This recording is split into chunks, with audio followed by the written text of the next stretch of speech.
Superman the Movie. Directed by Richard Donner, who would go on to direct other great family classics like The Goonies and Lethal Weapon.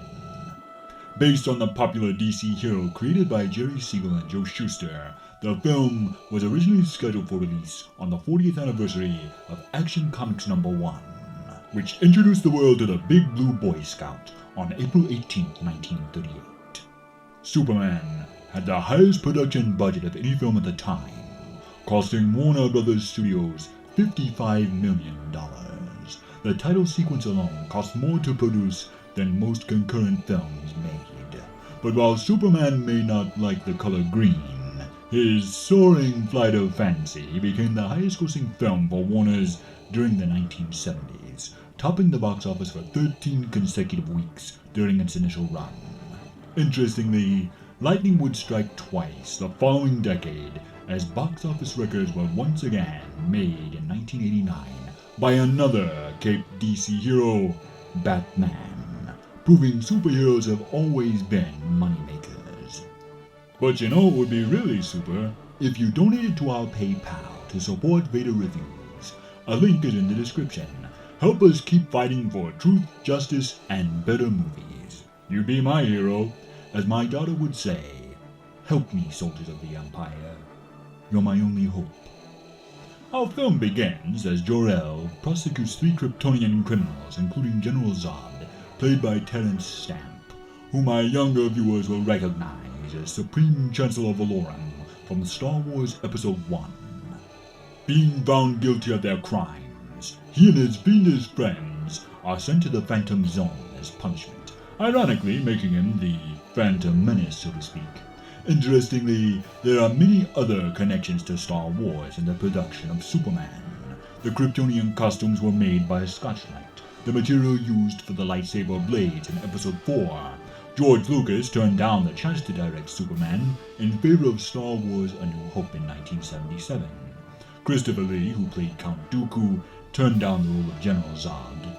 Our favorite scruffy-looking nerf herder Harrison Ford auditioned for the role of Clark Kent in Superman, and Princess Leia, Carrie Fisher, was considered for the role of Lois Lane. Composer John Williams even used the London Symphony Orchestra for Superman as well as all 6 Star Wars films. But most notably, to obtain his muscular physique to play the Man of Steel, Christopher Reeve was trained by none other than David Prowse. So is it any wonder Superman is the most powerful hero of all time, since he was my apprentice? Back to the movie.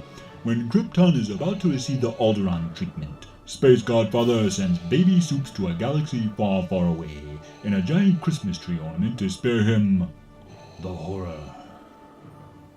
The horror. Marlon Brando is paid $3.7 million plus a percentage of the film's gross for just 12 days of work, making him the highest paid movie star in the world at the time. The creepy old weirdo also refused to memorize his lines, opting instead to read them off of cue cards. And while Superman may be faster than a speeding bullet, the pacing of this film certainly isn't, taking 48 minutes to give us our first look at the world's #1 hero on the big screen. Christopher Reeve was chosen from a list of over 200 actors who auditioned for the role of Superman, including Sylvester Stallone, Charles Bronson, Arnold Schwarzenegger, and strangely enough, Elton John. I guess he was taking his song Rocket Man a bit literally. Ultimately, Reeve proved to be the superior choice for the role. His experienced hand gliding made his flying scenes feel more believable. After Superman spent some time saving planes, helicopters, and even cats out of trees, we meet our villain of the picture, Lex Luthor, played with villainous charm by Gene Hackman, whose diabolical plan is to wipe California off the map, which would be terrible, I guess. So it's up to Superman to save the day. But while he may be faster than a speeding bullet, apparently he isn't faster than a couple of missiles, because he can only stop one before the other goes off, causing a massive earthquake that unfortunately kills everyone's favorite nosy and Superman's main squeeze, Lois Lane, played by Margot Kidder. Her untimely demise Heroes not only proves inconvenient for their future as a couple, it also brings back memories of the passing of Clark's adopted father, Jonathan Kent. When Superman realizes, even with all the things he can do, he couldn't save him. Because he isn't all-powerful. But he should be. Someday he will be. He will be the most powerful superhero ever. I promise you. One day he will even learn to stop people from dying. He saves the day, of course, going back in time by flying around the Earth really, really fast. And things work out pretty good for everyone, except Lex Luthor, of course. Now, where this film truly shines is not only the casting and light-hearted, hopeful tone that inspired Patty Jenkins' Wonder Woman, but the phenomenal film score by composer John Williams. Originally, director Richard Donner asked Jerry Goldsmith to score the film. He agreed, but after a scheduling conflict, Williams eagerly took the job and gave us one of the most heroic and uplifting film scores in cinema history that even earned him an Oscar nomination. In the end, Superman the movie is a milestone in entertainment, in the same way that all comic book heroes owe their existence to the Man of Steel. We would not have the modern age of superhero movies, including the popular MCU, without this landmark film. It isn't bulletproof.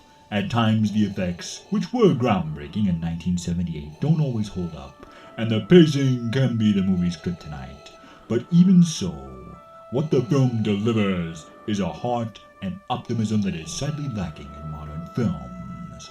41 years after its initial release, Superman continues to delight and inspire audiences of all ages, being a symbol of peace, saving the world with a smile on his face, which is why he is and always will be the #1 hero.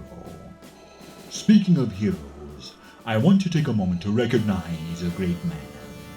John Crawford is not only a hero of the Empire, generously donating his hard-earned cash to help support Vader reviews, he is a hero in real life, having served in the armed forces and now working in a search and rescue unit. He turns 44 on July 15th. And I, along with every other soldier of the Empire, want to personally wish him a happy birthday. You are a credit to the Empire, my friend. Back to the movie.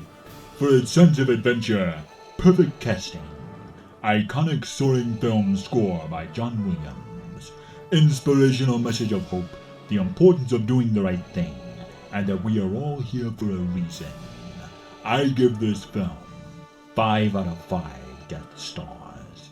Superman the movie is impressive. Most impressive. Now that we've spent some time in the light, tune in next week as we explore the dark side of DC superheroes in film. The world's greatest detective, the Cape Crusader. He is vengeance. He is the night. He is Batman. This has been Vader Reviews. Be sure to like, comment, subscribe, and hit that bell for notifications. And always remember, you don't know the power of the dark side.